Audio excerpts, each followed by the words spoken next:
Welcome to this video, and today I'll be talking about the dystopian films that I've made over the last 6 months. So firstly, I'd like to give a huge thank you to everybody who supported me during these films.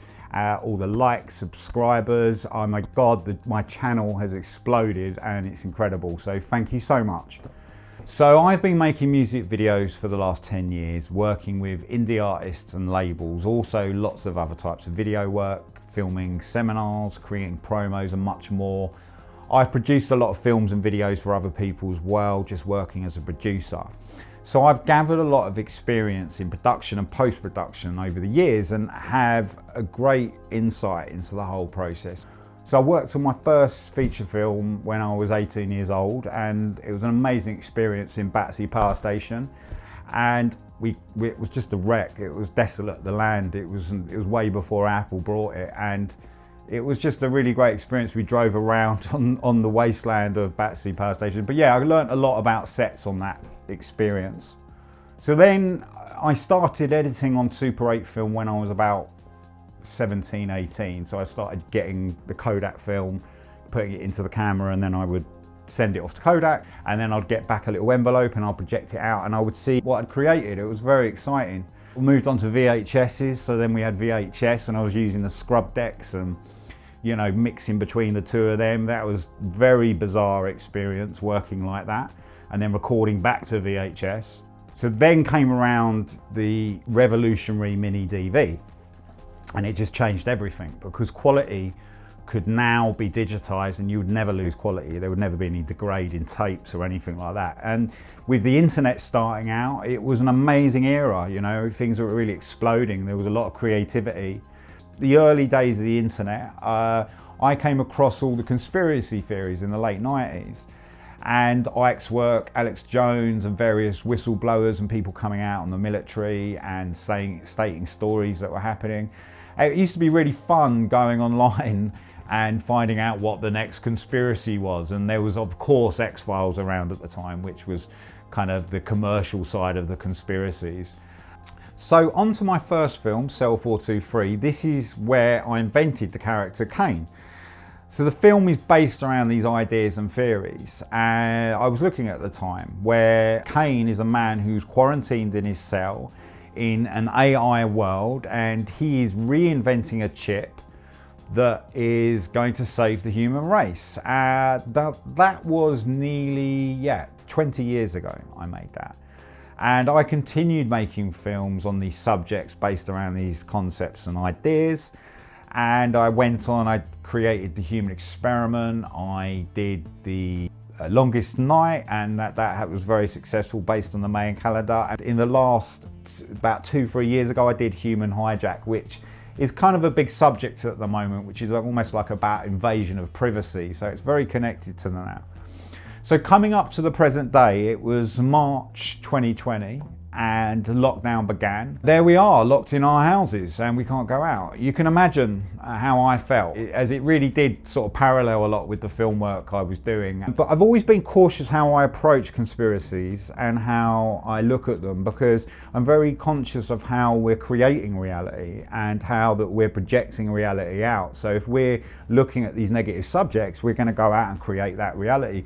There is a truth to that, but there's also a truth to looking through it transparently without being fearful of it and actually seeing this information. And once we actually do that, it actually dissolves. With the holographic imprint, these things start disappearing.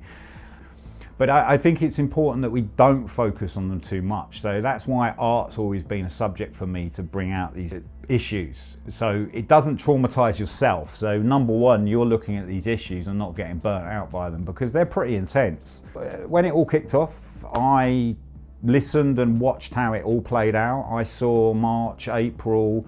I quite enjoyed the piece. I quite enjoyed the tranquility of it all at the start. But I wanted to go out and I wanted to see what people's opinions were. I felt like no one had an opinion. So I wanted to get out in the world and start talking with people. So I went off and did some interviews and I did some vlogs. And I went around the local areas, interviewed local shopkeepers, seeing what they're saying. that was really where it triggered, where I saw how much damage has been done to the economy and how dangerous the situation is we're going to be going into. Not many people questioned that or said anything about that, which was quite shocking, because I knew at the start of this whole situation was way beyond and was triggering something far bigger. So this is when I brought Kane back alive, the character from Cell 423.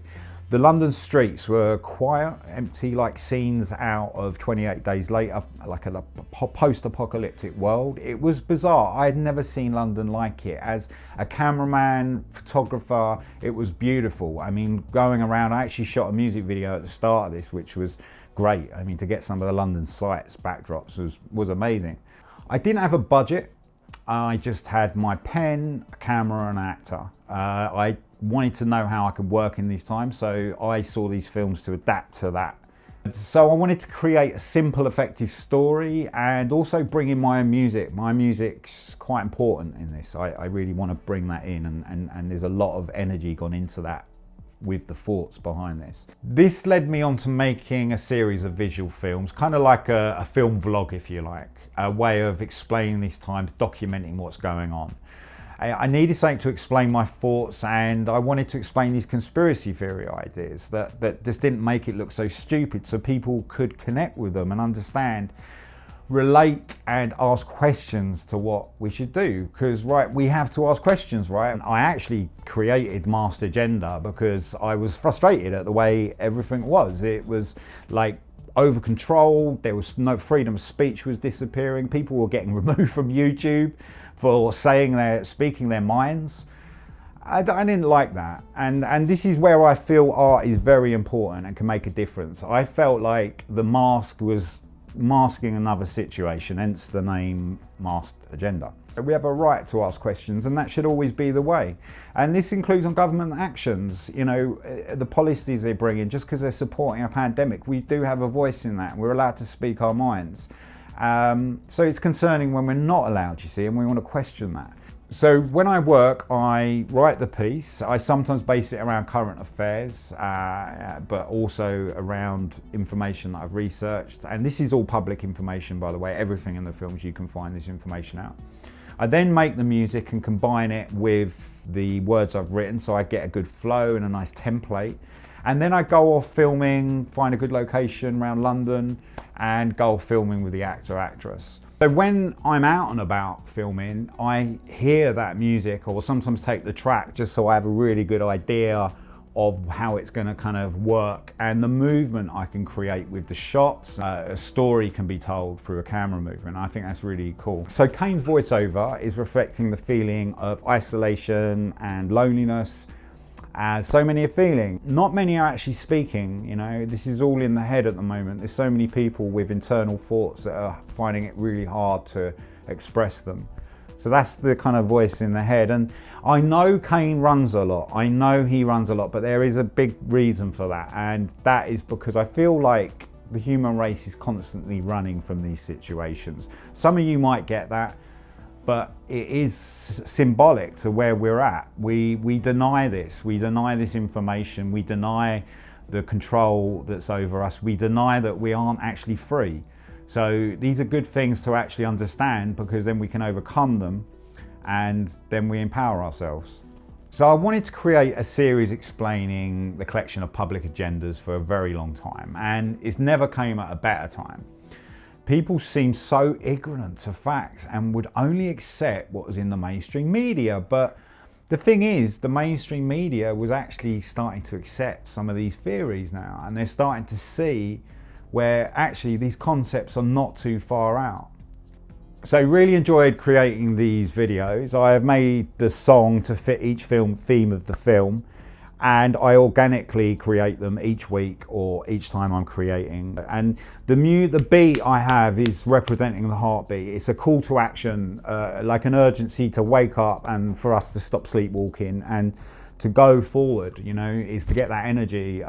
So where does this all lead? Well, this is the AI age. You will see technology rapidly expand like never before. Astrologically, we're going to be going through a lot of turbulent times, over the next 5 years. So in these films, I want to take you on a journey. I want to take you on a journey where you're going to know more about yourself and understand the higher perspective of yourself, who and what you are and what we are doing here. Why are we on this planet? What are we here for? We need to ask these questions.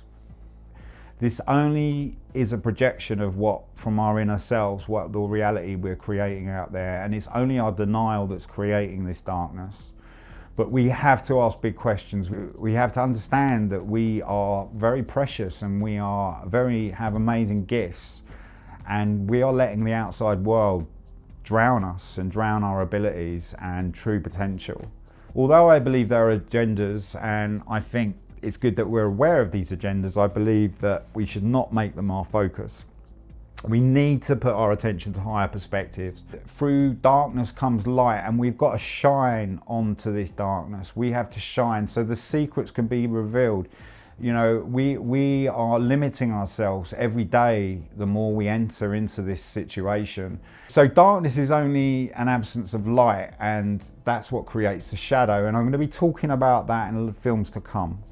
So some solutions for these times, I would say number one is get very healthy. Make sure your body and mind is the best it can be for your well-being. Connect with nature, do exercise, just make sure you're healthy, you're fit and you feel good.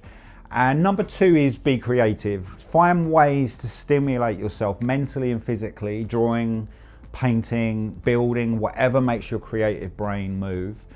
Avoid screens as much as possible. And number three, keep a routine. Whatever you choose, you make sure you have a pattern. Stick to it and make sure you're consistent. Keep your routine. Okay, this is a time where things are coming apart. We have to keep a routine, and we want a healthy one, all right? Because this comes back down to our health, okay? We want the health to be number one. With all what's happening at the moment, this is an intense time, but just remember, nothing is set in stone, no matter what you hear and read. There is so much media fear around that sometimes it's as if they're trying to tell you something, they're trying to convince you of something. We live in a collective reality of so many different aspects, so there's so many different factors to this and so many outcomes. How this rolls forward, how this rolls out, every day we are making choices, and we can change them choices and make the higher choices and the better choices. We know what they are. We need to understand, we need to stop coming from fear, and we need to move back into our hearts. So thank you for watching. Series 2 will be coming soon. If you're not subscribed, hit the button below, or please join my other social networks and keep strong.